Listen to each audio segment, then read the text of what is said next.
ഹരി ഓം. എല്ലാവർക്കും നമസ്കാരം. ഗീതാജ്ഞാന യജ്ഞത്തിലേക്ക് ഏവരെയും സഹർഷം സ്വാഗതം ചെയ്യുന്നു. ഭഗവത്ഗീതയിൽ ഏറ്റവും പ്രധാനപ്പെട്ട ഒരു ഭാഗമാണ് ഇന്ന് നമ്മൾ ചർച്ച ചെയ്യുന്നത്.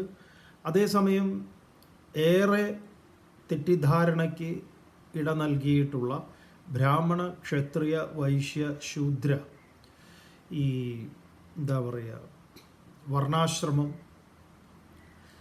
ഇതെല്ലാം തന്നെ ഭഗവത്ഗീതയെ അനുകൂലിക്കുന്ന ഒരു കൂട്ടരും വെറുതെ അതിൻ്റെ പുറംചട്ട കണ്ട് അനുകൂലിക്കുന്ന, അത് ഗീത മനസ്സിലാക്കിക്കൊണ്ടാണോ എന്ന് ചോദിച്ചാലല്ല, അതേപോലെ തന്നെ ഗീതയെ വിമർശിക്കുന്ന ആളുകളുമുണ്ട്.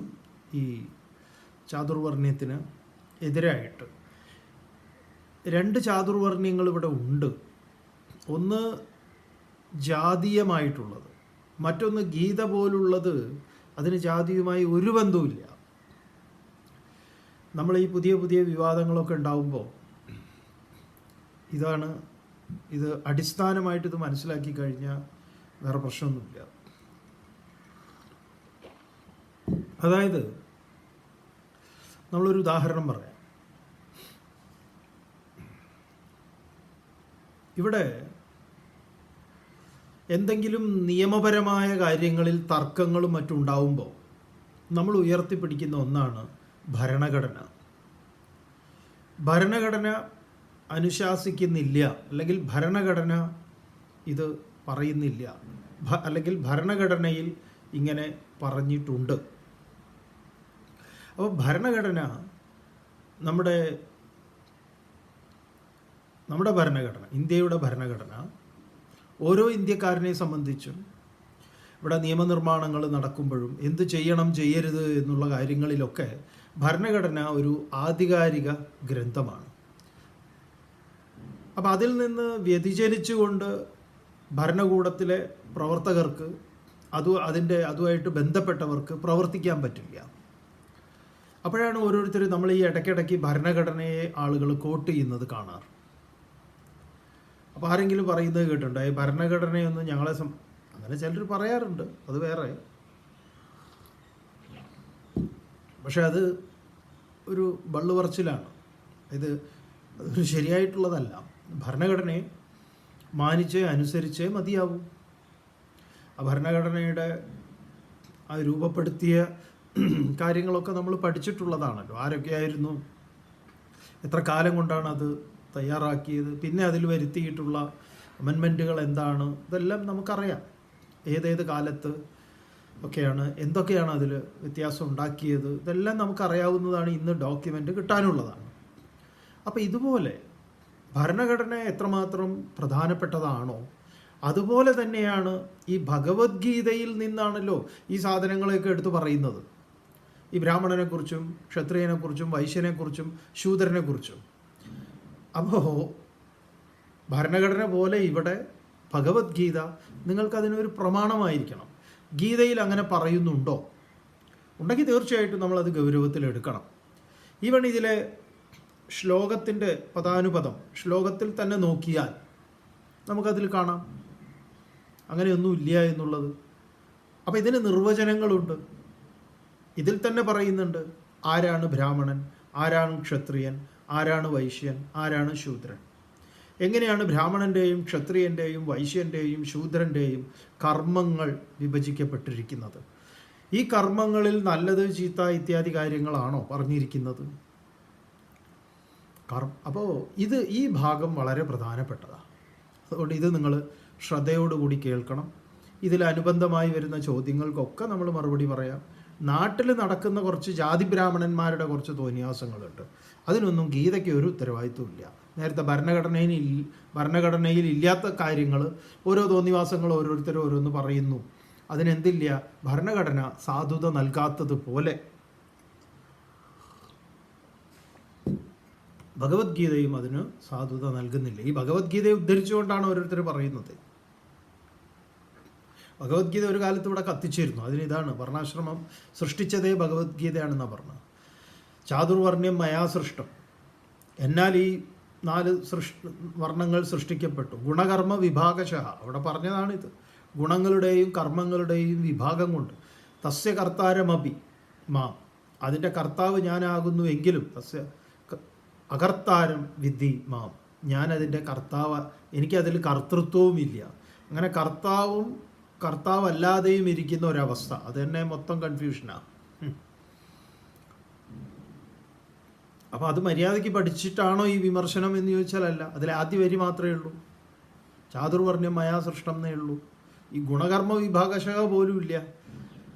തസ്യ കർത്താരം അഭിമാം വിദ്ധി കർത്താരം അവ്യയം, കർത്താരം അകർത്താരം മാം, ഞാനതിൻ്റെ കർത്താവുമാണ് അകർത്താവുമാണ്. അപ്പോൾ അതെങ്ങനെയാണത്? ഒന്നിൻ്റെ കർത്താവും അകർത്താവുമായിരിക്കുന്ന ഭഗവാൻ, അതാണ് അതിലെ കുട്ടൻസ്, അതിൽ പഠിക്കേണ്ടത്. ഏതായാലും നമുക്കിവിടെ 18-ാം അധ്യായത്തിൽ 41-ാമത്തെ ശ്ലോകത്തിൽ ഇതുവരെ പറഞ്ഞത് തന്നെയാണ്.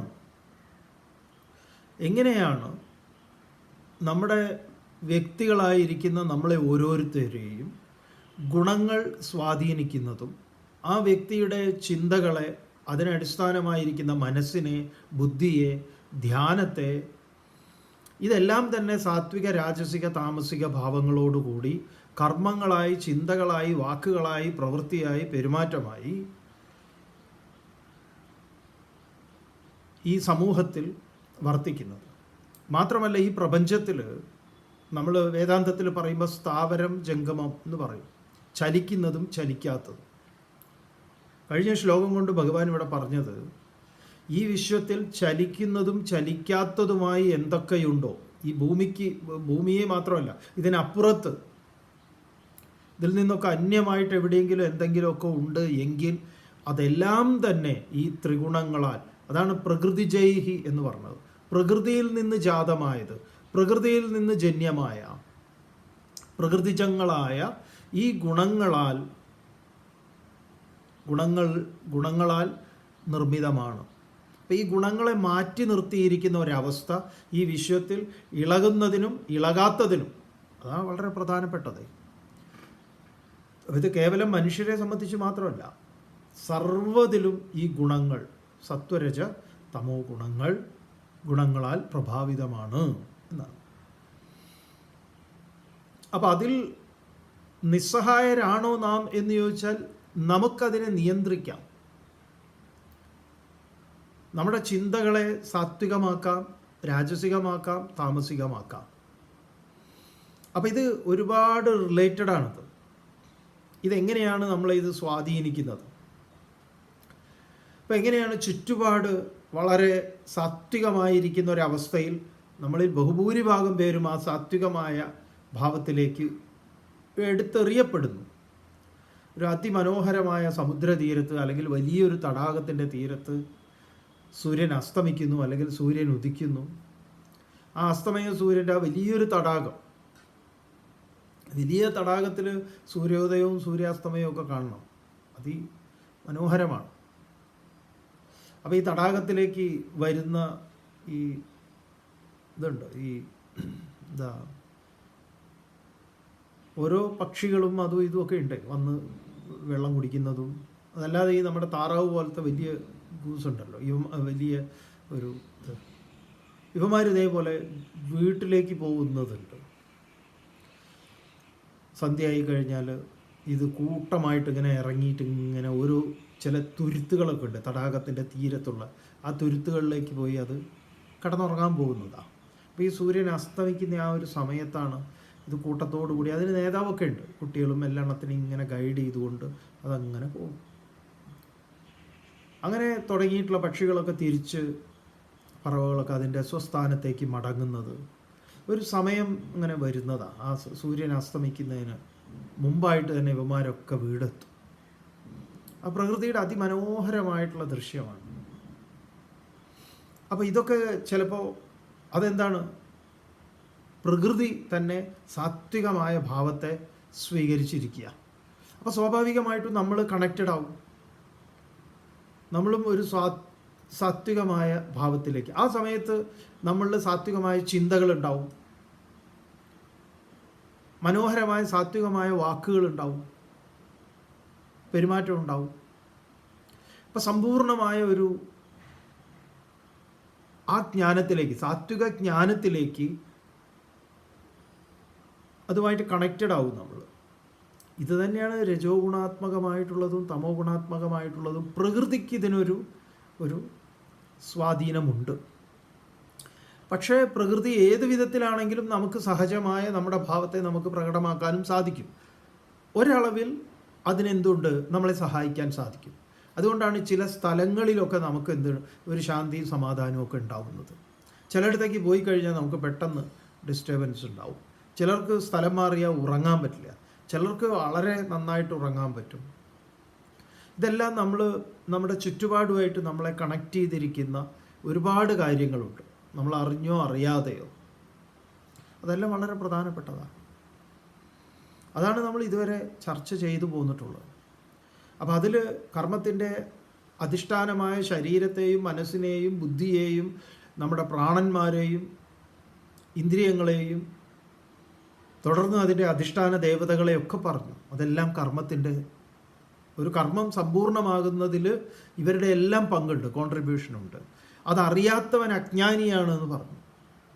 അറിഞ്ഞവനോ ജ്ഞാനിയാണ്, അവനിതെല്ലാം പരിഗണിക്കുന്നു. അപ്പോൾ ഇനി ഇവിടെ ഇത്രയും മനോഹരമായി പറഞ്ഞു വരികയാണത്. അപ്പോൾ ഇവിടെ കൊണ്ടുവന്നിട്ട് ഒരു എന്താ പറയുക, സമൂഹത്തിലെ ഏതെങ്കിലും ഒരു ദുഷിച്ച വ്യവസ്ഥിതിയിലേക്ക് ഗീത വരുന്നതല്ല.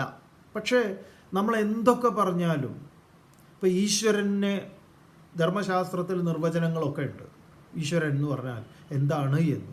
പക്ഷേ നമ്മളിത് എത്ര ആവർത്തിച്ച് പറഞ്ഞാലും നമ്മളെ സംബന്ധിച്ച് ഈശ്വരൻ എന്ന് പറഞ്ഞാൽ അമ്പലത്തിലൊരു കല്ല്, അല്ലെങ്കിൽ ഈ ശിവകാശിയിൽ നിന്ന് അടിച്ചിറക്കിയിട്ടുള്ള കലണ്ടറിൽ കാണുന്ന എന്തെങ്കിലും, അതിലെ മനസ്സ് പോയി അതാണ് മനസ്സ് പോയിട്ട് ചെന്ന് എത്തുന്നത് അതിലാണ്. അപ്പോഴാണ് പലപ്പോഴും നമ്മുടെ ധർമ്മശാസ്ത്രങ്ങളിലൊക്കെ ഈശ്വര നിന്ദാപരമായിട്ടുള്ള അത്തരം നമുക്ക് തോന്നലുണ്ടാക്കുന്ന വിധത്തിൽ അതിനെയൊക്കെ നിഷേധിക്കുന്നത്. അപ്പോൾ എന്താ, അപ്പോഴെങ്കിലും നമ്മൾ അതിനൊന്ന് കുറച്ച് ശ്രദ്ധ കാണിക്കും. ഈ ആധുനിക കാലത്ത് അതും പറയാൻ പറ്റില്ല, അതും ബുദ്ധിമുട്ടാണ്.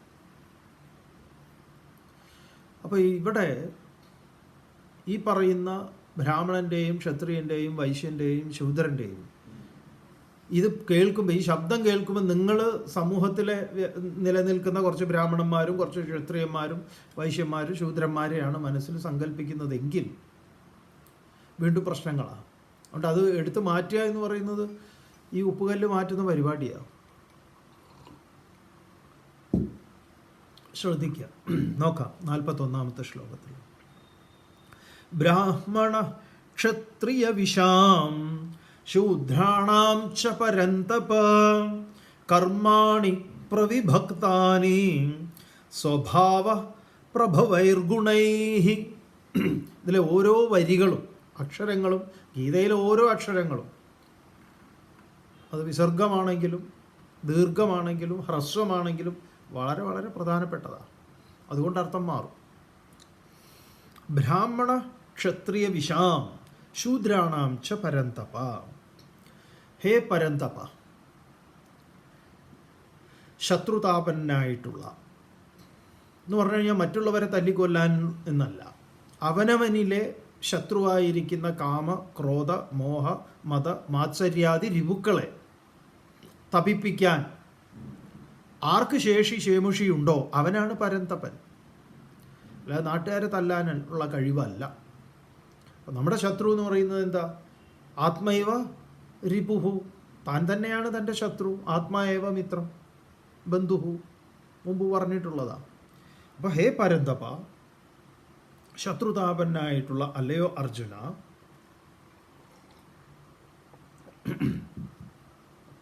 ബ്രാഹ്മണ ക്ഷത്രിയ വിഷാം, ബ്രാഹ്മണരുടെയും ക്ഷത്രിയരുടെയും വൈശ്യരുടെയും ശൂദ്രാണാം ച, ശൂദ്രരുടെയും കർമാണി, കർമ്മങ്ങൾ സ്വഭാവപ്രഭവൈഹി, അടിവരയിടേണ്ട വാക്ക, സ്വഭാവപ്രഭവൈഹി, സ്വാഭാവികങ്ങളായിട്ടുള്ള, സ്വഭാവപ്രഭവൈഹി ഗുണൈഹി, ഗുണങ്ങളാൽ പ്രവിഭക്താനി വിഭജിക്കപ്പെട്ടതാണ്. ഇനി മനുഷ്യരെ 4 വിഭാഗങ്ങളായി തിരിക്കുന്നു. അതിൽ പെടുന്നതാണ് എന്ത്? ബ്രാഹ്മണൻ, ക്ഷത്രിയൻ, വൈശ്യൻ, ശൂദ്രൻ. അപ്പം ഈ ബ്രാഹ്മണനെയും ക്ഷത്രിയനെയും വൈശ്യനെയും ശൂദ്രനെയും കാറ്റഗറൈസ് ചെയ്യുന്നതിൻ്റെ മാനദണ്ഡം എന്താണ്? അപ്പം നമുക്കൊരാളെ ജോലിക്ക് വേണം. ഇന്ന ജോലിയിലേക്ക് നമ്മളൊരാളെ എടുക്കുന്ന സമയത്ത് അതിൻ്റെ മാനദണ്ഡം എന്താണ്? ഇത്ര വയസ്സ് മുതൽ ഇത്ര വയസ്സ് വരെ. ഫിസിക്കലൊക്കെ ആയിട്ട് കുറച്ച് കാര്യങ്ങളൊക്കെ ചെയ്യേണ്ട പോലീസ്, മിലിറ്ററി, ഫയർഫോഴ്സ് പോലുള്ള ഇതിലാണെങ്കിൽ അതിൽ മറ്റ് പല കാര്യങ്ങളും പരിഗണിക്കപ്പെടും. ഹൈറ്റ്, വെയ്റ്റ്, ചെസ്റ്റ് ഒക്കെ, ഓടാനും ചാടാനും ഒക്കെ ഉള്ള കഴിവ് കാര്യങ്ങൾ. അതേസമയം ഇരുന്നു കൊണ്ട് കമ്പ്യൂട്ടറിൽ നോക്കി ചെയ്യുന്ന സ്കില്ലുള്ള അത്തരം ജോലികളാണെങ്കിൽ ചിലപ്പം അംഗവൈകല്യമുള്ളവർക്ക് മുൻഗണന കൊടുക്കാം. അങ്ങനെയൊക്കെ ഉണ്ട്. അപ്പോൾ അവർക്ക് ഈ പോലീസിലൊക്കെ പറ്റുമോ എന്ന് ചോദിച്ചാൽ പറ്റില്ല. അപ്പോൾ അതിനെന്താണ്? നമ്മളൊരു മാനദണ്ഡം വെച്ചിട്ടുണ്ട്. അതേപോലെ ഈ 4 ക്ലാസിഫിക്കേഷൻ്റെ മാനദണ്ഡങ്ങളെക്കുറിച്ച് പറയുകയാണ്. അതിനെയാണ് എന്താണ്? സ്വഭാവപ്രഭവൈഹി ഗുണൈഹി പ്രവിഭക്താനി. സ്വാഭാവികമായ ഗുണങ്ങളാൽ, എന്ത് ഗുണങ്ങൾ? സത്വം, രജസ്, തമസ്. ഈ ഗുണങ്ങൾക്കനുസരിച്ച് പ്രവിഭക്താനി വിഭജിക്കപ്പെട്ടിട്ടുള്ളതാണ്.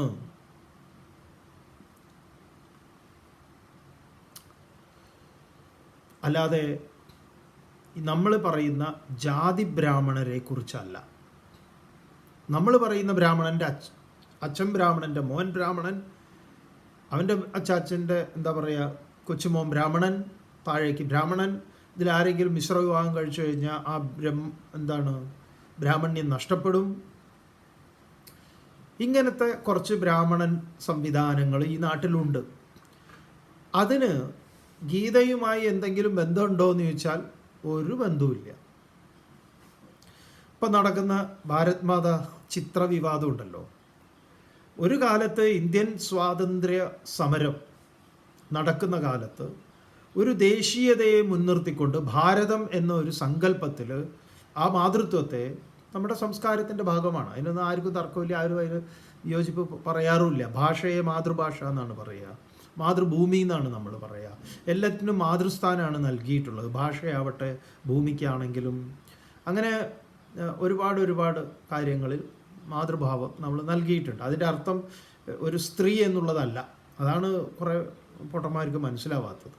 എന്തായാലും അക്കാലത്ത് ഇന്ത്യയെ ഒന്നിപ്പിക്കുന്നത് നമുക്കറിയാം.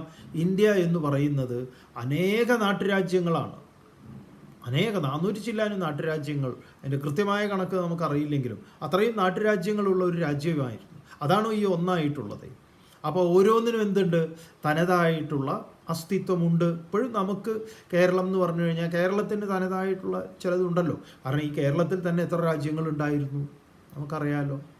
തിരുവിതാംകൂർ മുതൽ പുറത്തേക്ക് വന്നു കഴിഞ്ഞാൽ സാമൂതിരി, അതുപോലെ ഇവിടെ പുറത്ത് വന്ന അവിടെ ആ നാട്, ഈ നാട്, കോലത്ത് നാട്, മറ്റേ നാട്, വള്ളുവനാട് എന്നൊക്കെ പറഞ്ഞിട്ട് കുറേ ഉണ്ടല്ലോ. മൂഷിക രാജാവ് എന്നൊക്കെ ചെറിയ ക്ലാസ്സിൽ ഹിസ്റ്ററി പഠിക്കാനും ഉണ്ടായിരുന്നല്ലോ നമുക്ക്. ഇരിക്കട്ടെ.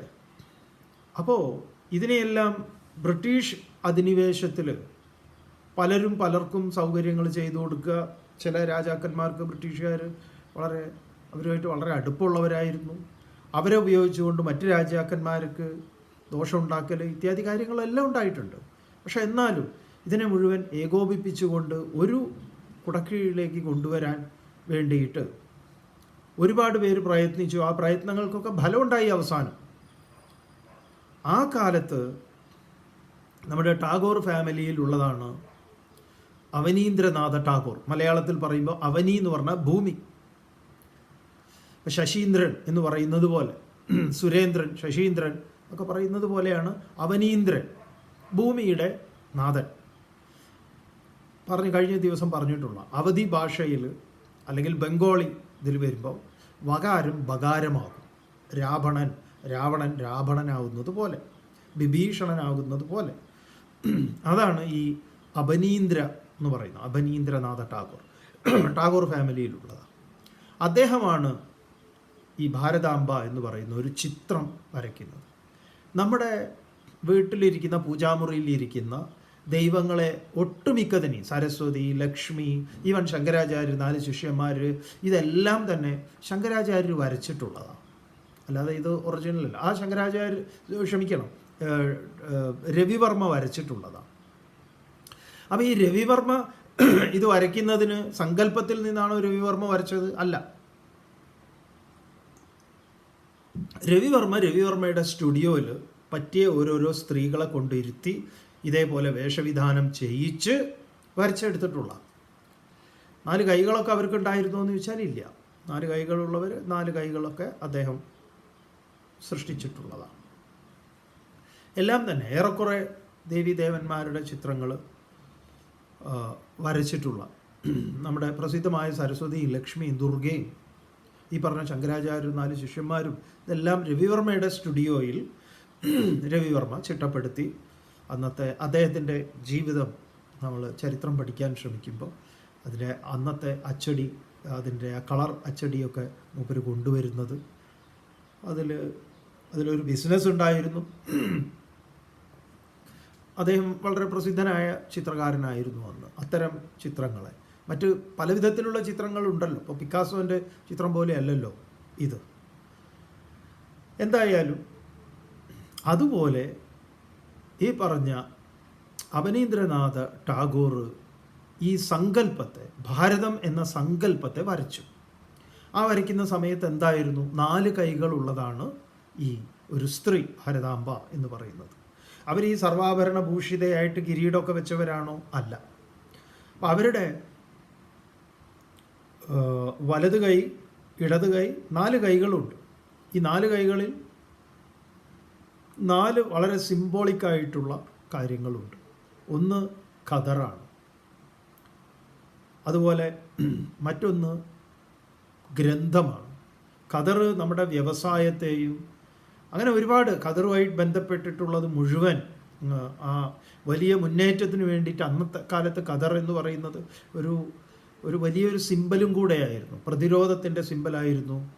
ഗാന്ധിജി നൂറ്റിരുന്ന് അത് ചെയ്തത് മുതൽ വിദേശ വസ്ത്രം ബഹിഷ്കരിക്കുന്നത് ഉൾപ്പെടുന്ന നമ്മുടെ സ്വയം പര്യാപ്തതയെ കുറിക്കുന്ന ഒരു, നമുക്ക് നമ്മൾ പറയുമല്ലോ മേക്ക് ഇൻ ഇന്ത്യ എന്ന് പറയുന്ന, നമ്മൾ തന്നെ സ്വയം നിർമ്മിക്കുന്നതിൻ്റെ ആദ്യകാലത്തെ സിംബോളിക്കായിട്ടുള്ള ഒന്നാണ് ഖദർ എന്ന് പറയുന്നത്.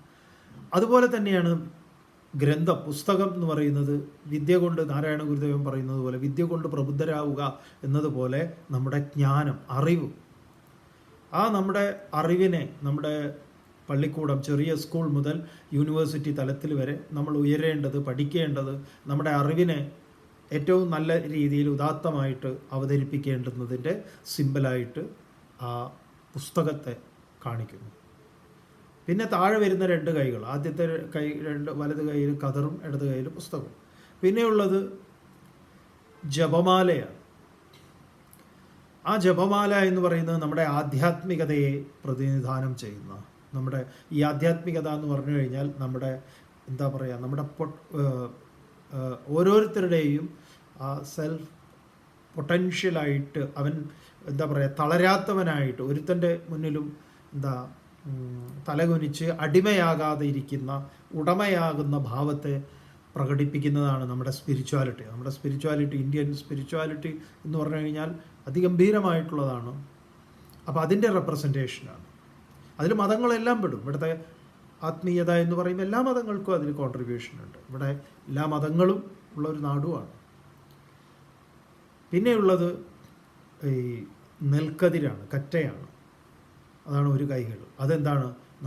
നമ്മൾ കാർഷിക ഭൂമിയാണ്.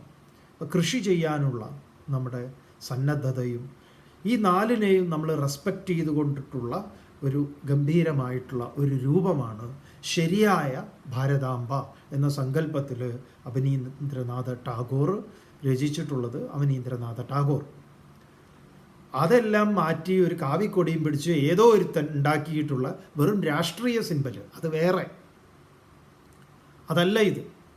അപ്പോൾ ഇപ്പോൾ ആരൊക്കെയോ പറയുന്നു ഭാരതാംബയെ എതിർക്കും. ഭാരതാംബയെ ആരും എതിർക്കില്ല. ഭാരതാംബ എല്ലാവർക്കും സ്വീകാര്യമായിട്ടുള്ളതാണ്. ഈ ഭാരതാംബ, മറ്റേ ഭാരതാംബ എന്താണ്?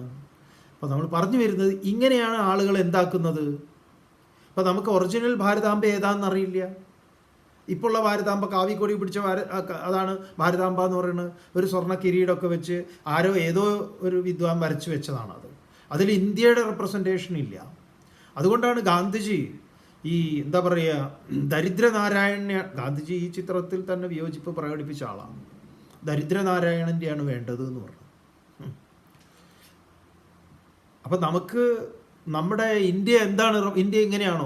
ഇന്ത്യയുടെ ഒരു സ്ത്രീ എന്ന് പറയുന്നത് ഇങ്ങനെ സർവാഭരണ ഭൂഷിതയായിട്ട് തലയിൽ കിരീടമൊക്കെ വെച്ച് കാവിക്കൊടി പിടിച്ചതാണോ ഇന്ത്യൻ സ്ത്രീത്വം? അല്ലെങ്കിൽ ഇന്ത്യ എന്ന് പറയുന്നത് അതാണോ? അല്ല.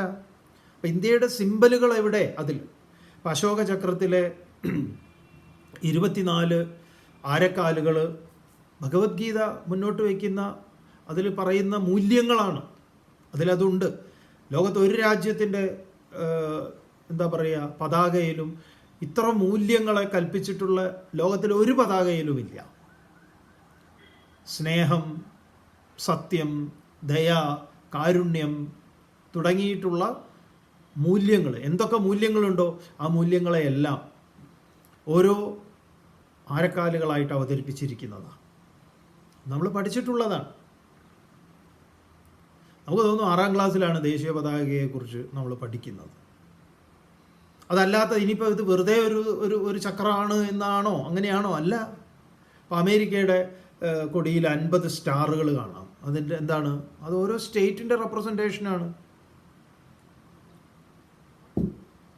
ഓരോ രാജ്യത്തിനും ഉണ്ടാവും ഇങ്ങനെ. അപ്പം ഇതേപോലെ ബ്രാഹ്മണൻ, ക്ഷത്രിയൻ, വൈശ്യൻ, ശൂദ്രൻ. നമ്മളിപ്പോൾ ഭാരതാംബയുടെ കൊടി പറഞ്ഞ പോലെ ഇപ്പോഴത്തെ ബ്രാഹ്മണനും ക്ഷത്രിയനും വൈശ്യനും ശൂദ്രനും. ഈ ഒറിജിനൽ ബ്രാഹ്മണനെയും ക്ഷത്രിയനെയും വൈശ്യനെയും ശൂദ്രനെയും ഗീത അവതരിപ്പിച്ചിട്ടുള്ള അതിൽ നിന്ന് എത്ര വ്യത്യസ്തമായ ഒരു ബ്രാഹ്മണനെയാണ് നമ്മൾ ഇന്ന് കാണുന്നത്. അപ്പോൾ ഈ ജാതി ബ്രാഹ്മണന്മാരോട് നമുക്ക് എതിർപ്പൊന്നുമില്ല, വിയോജിപ്പുമില്ല. അവരവരുടെ കാര്യം എന്തെങ്കിലുമൊക്കെ ചെയ്തു പോട്ടെ. അപ്പം നമ്മളിത് പറയുമ്പോൾ അതല്ല ഇത് എന്ന് പറയേണ്ടി വരും. അപ്പം നിങ്ങൾക്ക് തോന്നും സ്വാമിക്ക് എന്തോ അവരോട്, നമുക്ക് ആരോടും ഒരു ദേഷ്യവുമില്ലേ? നിങ്ങൾ അങ്ങനെ കരുതരുത്. ആരോടും നമുക്ക് ഒരു തരത്തിലുള്ള വിദ്വേഷവും ഇല്ല. അതിൻ്റെ ആവശ്യമില്ല. നമ്മൾ സന്യാസിക്ക് അത് പാടില്ല. നമുക്കില്ല ആരോടും. ആർക്കെങ്കിലും നമ്മളോട് തോന്നുമെങ്കിൽ അത് അവരുടെ പ്രാരബ്ധം, നമ്മുടേതല്ല. പറയാനുള്ളത് നമ്മളിങ്ങനെ പറയണമല്ലോ. അതാണല്ലോ സന്യാസിയുടെ ധർമ്മം. നിങ്ങളെ സത്യം ബോധിപ്പിച്ച് തരിക എന്നുള്ളതാണ്. അപ്പോൾ ചരിത്രം പറയും. ഇതുമായിട്ട് ബന്ധമില്ലാത്ത ചില കാര്യങ്ങൾ, ഈ നുണപ്രചരണത്തെ തടയിടേണ്ടത് സന്യാസിയുടെ ധർമ്മമാണ്. അതായത് നുണയന്മാരുടെ കൂടെ കൂടി വീണ്ടും നുണ പറയുക എന്നുള്ളത് സന്യാസിയുടെ ധർമ്മമല്ല. സത്യം വധ ധർമ്മം ചര, സത്യമേവ ജയതേ ഇത്യാദി കാര്യങ്ങളൊക്കെയാണ് പഠിപ്പിച്ചു കൊടുക്കുക, സ്വയം അനുവർത്തിക്കുകയും വേണ്ടതേ. പ്രധാനമാണ്. അപ്പോൾ ഇവിടെ ഈ പറഞ്ഞ ശരിയായ അവനീന്ദ്രനാഥ് ടാഗോർ വരച്ച ഭാരതാംബയും ഇപ്പോഴത്തെ ഭാരതാംബയും പോലെ ഈ ചാതുർവർണ്ണം എന്താ പറയുക, നമ്മുടെ ബ്രാഹ്മണ ക്ഷത്രിയ വൈശ്യശൂദ്രനും ഭഗവത്ഗീതയിലെ ബ്രാഹ്മണ ക്ഷത്രിയ വൈശ്യശൂദ്രനും രണ്ടും രണ്ടാണ്. അപ്പോൾ ഇതിങ്ങനെ മനസ്സിലാക്കിയാലോ ഒരു പ്രശ്നമുള്ളതല്ല. അപ്പോൾ തന്നെ നമുക്ക് മനസ്സിലാവും നമ്മുടെ വീട്ടിൽ എത്ര ബ്രാഹ്മണരുണ്ട്, ക്ഷത്രിയരുണ്ട്, വൈശ്യരുണ്ട്, ശൂദ്രരുണ്ട് എന്ന്. ഇതാരെങ്കിലും കൂടിയവനും കുറഞ്ഞവനുമാണോ എന്ന് ചോദിച്ചാൽ അതും ഇവിടെ പറയുന്നുണ്ട് കൃത്യമായിട്ട്. ഇത് മനസ്സിലാക്കാത്ത ഒറ്റ പ്രശ്നമേ ഉള്ളൂ. അപ്പോൾ ഇവിടെ ആദ്യം നമ്മൾ മനസ്സിലാക്കുന്നത് എന്താണ്? ബ്രാഹ്മണ ക്ഷത്രിയ വിശാം ശൂദ്രാണാം ച പരന്തപ കർമാണി പ്രവിഭക്താനി സ്വഭാവ പ്രഭവൈർ ഗുണൈഹി. കർമാണി പ്രവിഭക്താനി സ്വഭാവ പ്രഭവൈഹി ഗുണൈഹി. അതാണ് ഇതിൽ അടിവരയിടേണ്ടത്. എന്താണത്? കർമ്മങ്ങൾ. ആരുടെ കർമ്മങ്ങൾ? ബ്രാഹ്മണ ക്ഷത്രിയ വൈശ്യ ശൂദ്രൻ്റെ കർമ്മങ്ങൾ. സ്വഭാവ പ്രഭവൈഹി ഗുണൈഹി പ്രവിഭക്താനി. സ്വാഭാവികമായ എന്തിൻ്റെ? ഗുണങ്ങളാൽ. ഏതാണ് ഗുണങ്ങൾ? ഇത്ര നേരവും പഠിച്ചുകൊണ്ടിരുന്ന സാത്വിക, രാജസിക, താമസിക. അങ്ങനെ സാത്വിക രാജസിക താമസിക ഗുണങ്ങളാൽ പ്രവിഭക്താനി വിഭജിക്കപ്പെട്ടിട്ടുള്ളതാണ്. അതിനെക്കുറിച്ച് നീ എന്നിൽ നിന്ന് കേട്ടാലും മോനെ. എന്തൊക്കെയാണ് പറയുന്നത് നോക്കാം. 42-ാമത്തെ ശ്ലോകം. ശമോ ദമസ്തപ ശൗചം ക്ഷാന്തിരാർജവമേവ ച ജ്ഞാനം വിജ്ഞാനമാസ്തിക്യം ബ്രഹ്മം കർമ്മസ്വഭാവജം. ബ്രാഹ്മണൻ്റെ കർമ്മവും സ്വഭാവവും, ആ സ്വാഭാവികമായ ബ്രാഹ്മണൻ്റെ കർമ്മം എന്ത്? അപ്പോൾ ഇവിടെ എന്താണ്? ബ്രാഹ്മണനെ നിശ്ചയിക്കുന്നത് അവൻ്റെ ഗുണങ്ങൾ, ആ ഗുണങ്ങളിൽ നിന്ന് സംജാതമാകുന്ന കർമ്മങ്ങൾ. ആര് പറഞ്ഞത്? ഭഗവത്ഗീത. ഏതുപോലെ ഭരണഘടനയെ നിങ്ങൾ ഉദ്ധരിക്കുന്നുവോ അതുപോലെയാണ് നമ്മളിവിടെ പറയുന്നത്. ഭരണഘടന നിങ്ങൾക്ക് സൂര്യതുല്യം സത്യമാണ് എന്ന് നിങ്ങൾ അംഗീകരിക്കുന്നത് പോലെ ഈ ബ്രാഹ്മണ ക്ഷത്രിയ വൈശ്യ ശൂദ്രൻ എന്ന സങ്കല്പം ഭഗവത്ഗീതയെ കോട്ട് ചെയ്തുകൊണ്ട് പറയുമ്പം ആ ഗീതയെ നിങ്ങൾ മാനിക്കാൻ തയ്യാറാവണം. അല്ലാതെ ഗീത ഇങ്ങനത്തെ ഏടാകൂടങ്ങൾ ഉണ്ടാക്കി എന്ന് പറയുന്നത് എന്താണ് ഭഗവത്ഗീത എന്നറിയാത്തവരാണ്. അതുകൊണ്ട് ഇതിൽ ഒരു വലിയ വലിയ വ്യാഖ്യാനത്തിൻ്റെ ആവശ്യമൊന്നുമില്ലേ. അതിൻ്റെ ആ ജസ്റ്റ് ശ്ലോകത്തിൻ്റെ അർത്ഥം അങ്ങോട്ട് പറഞ്ഞാൽ മതി. അത് ജഗദീഷ് ശ്രീകുമാർ പറയുന്ന പോലെ പറഞ്ഞാൽ പോരാ. മച്ചിത്ത മദ്ഗത പ്രാണ.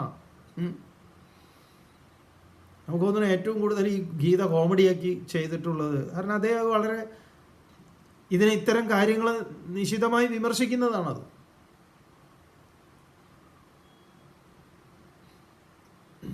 എന്താണ്? ശമോ ദമ തപ ശൗചം ക്ഷാന്തിരാർജവമേവച. ശമ. എന്താ ശമം? മനോനിഗ്രഹ. മനസ്സ് നിയമനം ചെയ്യാൻ സാധിക്കുന്ന ശമം. മനോനിഗ്രഹ. മനസ്സിനെ അനായാസേന തൻ്റെ ചൊൽപ്പടിക്ക് നിർത്താൻ പറ്റുന്ന എല്ലാ വികാര എല്ലാ എന്താ പറയുക വിചാരങ്ങളെയും എല്ലാറ്റിനെയും അടക്കി നിർത്താൻ അനായാസേന സാധിക്കുന്ന ആ പ്രാവീണ്യത്തെയാണ് ശമം എന്ന് പറയുക. ഒറ്റ വാക്കിൽ പറഞ്ഞാൽ മനോനിഗ്രഹ. പിന്നെയോ ദമ. എന്താണ് ദമം? ബാഹ്യേന്ദ്രിയ നിഗ്രഹ. ബാഹ്യമായ ഇന്ദ്രിയങ്ങൾ, കർമ്മേന്ദ്രിയങ്ങളും ജ്ഞാനേന്ദ്രിയങ്ങളും. ആ കർമ്മേന്ദ്രിയങ്ങളെയൊക്കെ നിയന്ത്രിക്കാൻ എന്താ പൊട്ടിയ പട്ടം പോലെ തോന്നിയതുപോലെയല്ല പോകുന്നത്. പൂർണ്ണമായ നിയന്ത്രണം. അങ്ങനെ നിയന്ത്രണമുള്ള ശമ ദമ. തപ.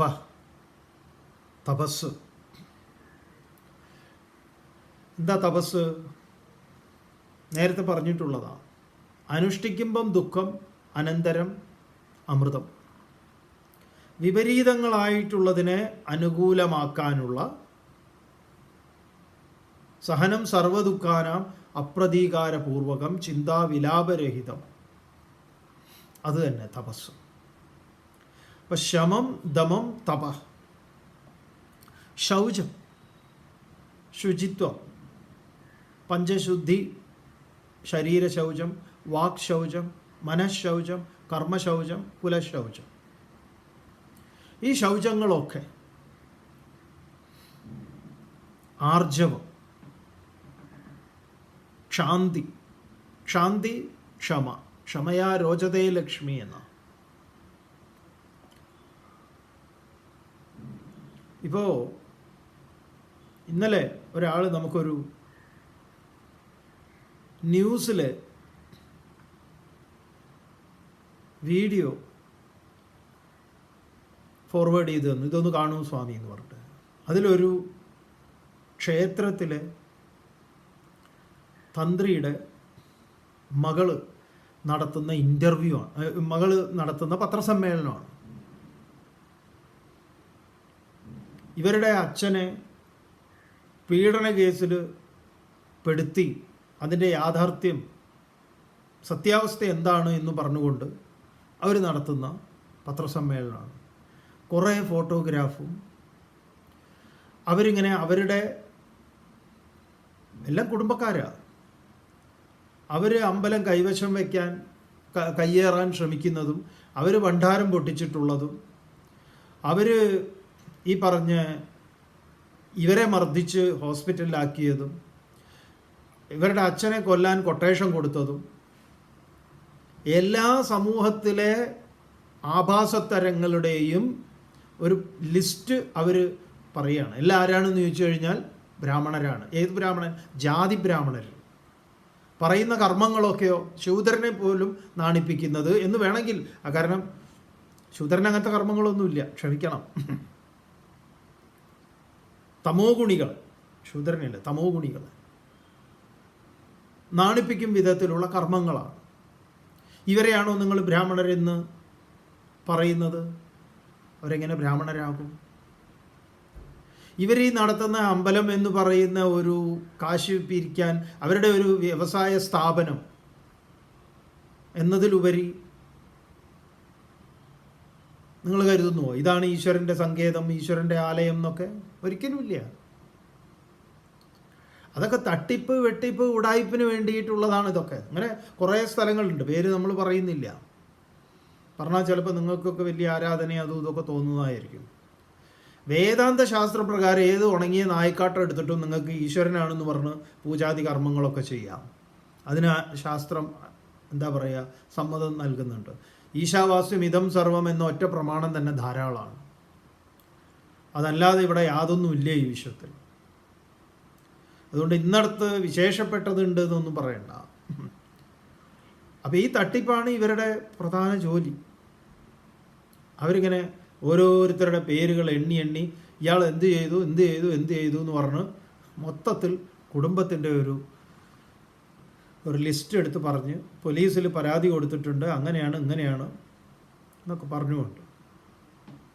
ഇതിപ്പോൾ ഈ കഴിഞ്ഞ ഒരാഴ്ച ആയിന്നാ തോന്നണത്, ഏതോ ഒരു ക്ഷേത്രം, വളരെ പ്രസിദ്ധമായ ഏതോ ഒരു ക്ഷേത്രമാണ്. അപ്പോൾ നിങ്ങൾ ഇവരെയൊക്കെയാണ് ബ്രാഹ്മണരെന്ന് കരുതുന്നതെങ്കിൽ ഈ പറഞ്ഞ എന്തെങ്കിലും അവിടെ ഉണ്ടോ? ശമയുണ്ടോ, ദമയുണ്ടോ, ഉപരതിയുണ്ടോ, തിദീക്ഷയുണ്ടോ, സമാധാനമുണ്ടോ?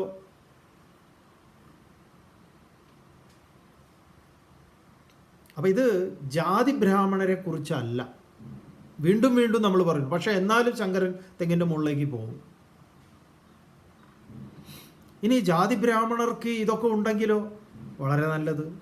ഇത് അപ്പോൾ ഇവിടെ നമ്മൾ ആ ജാതീയമായിട്ട് ആരെയും കണക്കാക്കുന്നില്ല. ആരിലത് ഉണ്ടോ, അത്രയേ ഉള്ളൂ. ആരിലത് ഉണ്ട് എന്നുള്ളതാണ്. ഇതാണ് ശമ, ദമ, തപ, ശൗചം, ക്ഷാന്തി, ക്ഷമ, ആർജവം. ഈ ആർജവം പറഞ്ഞപ്പോഴാണ് അത് ഓർമ്മ വന്നത്. വക്രതയില്ലായ്മ. ഈ വക്രതയിലെ ഈ അമ്പലത്തിൻ്റെ കേസുകൾ മുഴുവൻ, അമ്പലത്തിലെ സ്വർണത്തിൻ്റെ എന്തൊക്കെ കാണാതെ പോകുന്നു. ആരാത് കൊണ്ടുപോകണത്? എലി കൊണ്ടുപോകണം. പലതും ഭയങ്കര കോമഡി ഉണ്ട്. പല കേസുകളിലും ഇതെന്താ പറയുക, FIR എഴുതി വെച്ചത് എലി കൊണ്ടുപോയി എന്നാണ്. തിരുവാഭരണമൊക്കെ എലി കൊണ്ടുപോയി എന്ന് എഴുതി വെച്ച ക്ഷേത്രങ്ങളുണ്ട്. താലി, ഭഗവാന് ചാർത്താൻ കൊടുക്കുന്ന താലിയാണ്, പലതും എലി കൊണ്ടുപോവുകയാണ്.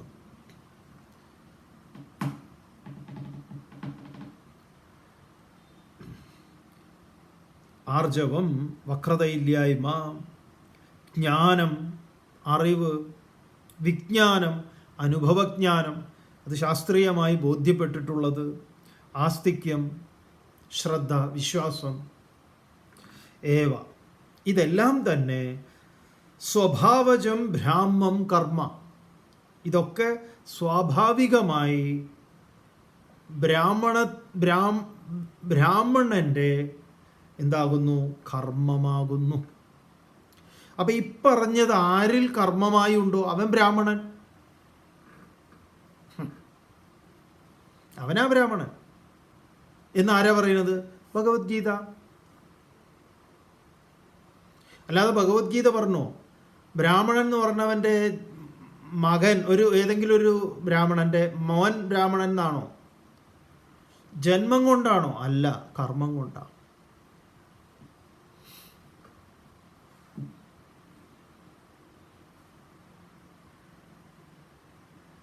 കർമ്മം കൊണ്ടാണ് ആരുണ്ടാകുന്നത്? ബ്രാഹ്മണനും ക്ഷത്രിയനും വൈശ്യനും ശൂദ്രനും.